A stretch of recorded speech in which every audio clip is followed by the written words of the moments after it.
Mike Hughes here, and I'm at Neal Watson's Bimini Scuba Center. Neal, you're going to tell us a little bit about diving in Bimini? Absolutely. Actually, I started the first dive operation in Bimini in 1975. My son, which was born there, now runs the operation.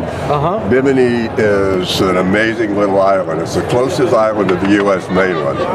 It's only 48 nautical miles from South Florida, yet it's a world apart from South Florida. And for anyone that loves big animals, Bimini is the place to come. About 3 years ago, we discovered that the great hammerheads migrated through Bimini. Where they come through was like 20 feet of sand, so they've probably been migrating through there for the whole 40 years that I've been around, Bimini, but you don't dive in sand. Right. But there's a shark research institution on South Bimini, and they're the ones that discovered it and kind of cultivated it. They migrate from mid-December through April. And an amazing dive. It's in 20 feet of water, white sand bottom, a photographer's dream come true. But in addition to that, you can see here, all the photographers looking around, waiting for them to come through the slot, as it were. Right, correct, correct. And I'm sorry, and you were saying? No, I'm just saying. In addition to the hammerheads, we also have regular Caribbean reef shark dives. We have a great stingray experience, a stingray safari.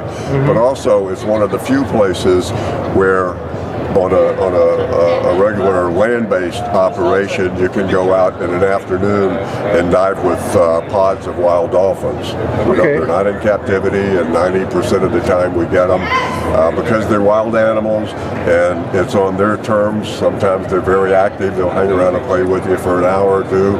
Sometimes not so much, but it's an experience of a lifetime. And the diving is spectacular. The reefs are great. We have wall dives. We have a couple with great wreck dives as well, and it's a 20-minute flight from South Florida, and there's also a ferry boat that runs out of Miami, the port of Miami. Oh, really? It's a 2-hour tour. 2-hour tour.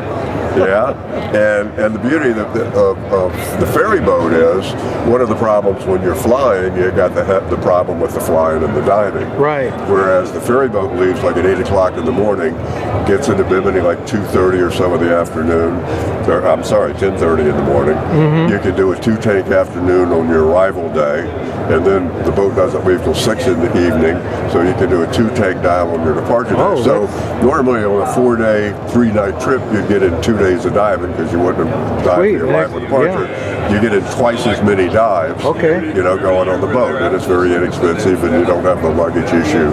And most people come over for how long?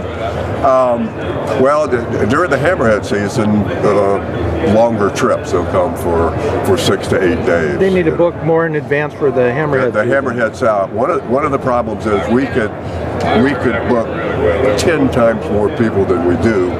But the thing is, we get like 6 to 8 animals, normally, and we could add more boats, but that would just dilute the opportunity for people to see the animals. Right. And we also limit it to a maximum of 12 a week. Because they're mostly photographers, and they're looking to get that money shot. They're paying good money to come see these animals and get that special picture. Right. So you get any more people down there than 10 to 12. They're stirring up the water, and there's a safety issue. We have to make sure that we oversee these people. Well, you don't want to scare the sharks. Exactly. So we keep it at 12 and 10 to 12, and that's all we book during the hammerhead season. That sounds cool. And if they want more information about the Scuba Center, BiminiScubaCenter.com. It's got all the information. We operate out of the Bimini Big Game Club, beautiful 51-room hotel property. The dive shop is right on property, so it's all self-contained. Cool. Sounds great. Thank you very much for your time. Thank you, my friend.